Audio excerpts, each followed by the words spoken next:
Lemire, who is she? Gunnar, Mistress of War.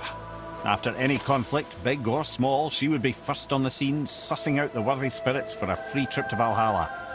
A gruesome task, but she took great pride in it. Any conflict? Impossible. It's true. She had help from her sisters, of course, but Gunnar was always first to arrive. Her judgment of the fallen was unparalleled, and an invaluable resource to Odin. She was one of his favourites.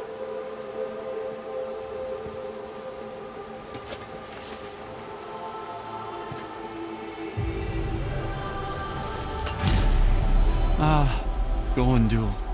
Beautiful Gondul. And? Huh? That's it? Beautiful Gondul? No story or anything? Oh, sorry, lad. The sight of Gondul always took my breath away.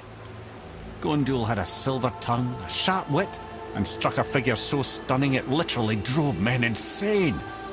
Odin forbid her from setting foot in Midgard after a time, as insanity is not a welcome trait in Valhalla.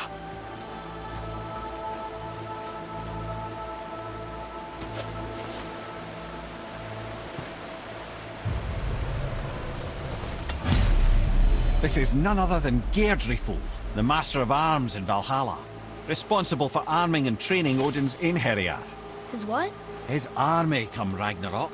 The entire reason Valhalla exists, you see. The Einherjar wait in the Great Hall endlessly, feasting, drinking and fornicating themselves silly. Once Ragnarok begins, Odin calls them into service to fight on his behalf. Geirdriful had her hands full training that lot.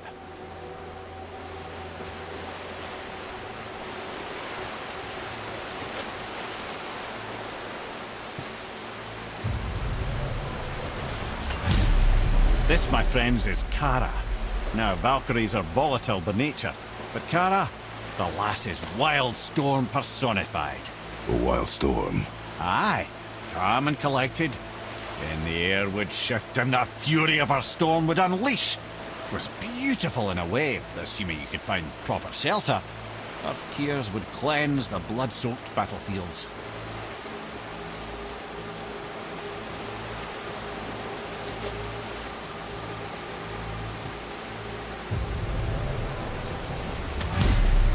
This is Rota, a chooser of the slain. I thought all the Valkyrie did that. Not exactly, lad. Although that is what they're most famous for, and by far their greatest responsibility. You've seen what happens to the dead without the judgment of the Valkyries. Hellwalkers. That's right. Rota, Gunnar, Skuld. Without them to clean up the aftermath of battle, hell overflows with souls meant for Valhalla. A sorry state of affairs. Rota must be beside herself.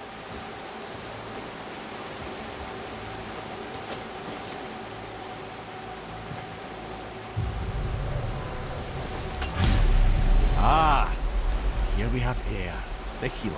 A Valkyrie healer? Strange. Air was strange, as a matter of fact. Very quiet, very calm.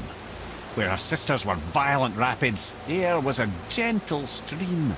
She healed the wounds of both mortals and gods, and even a certain all-knowing sage who once drank too much and fell off a mountain. Not my proudest moment.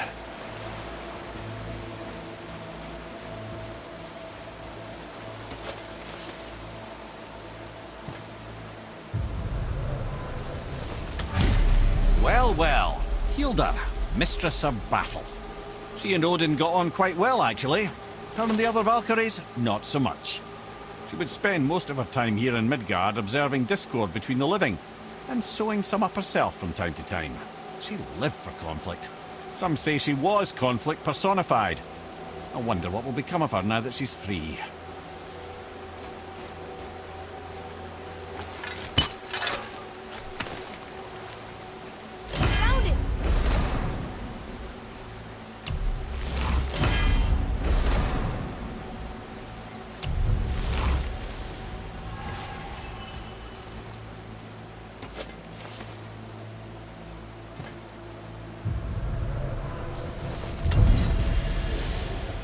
Olrun, once the daughter of a powerful chieftain.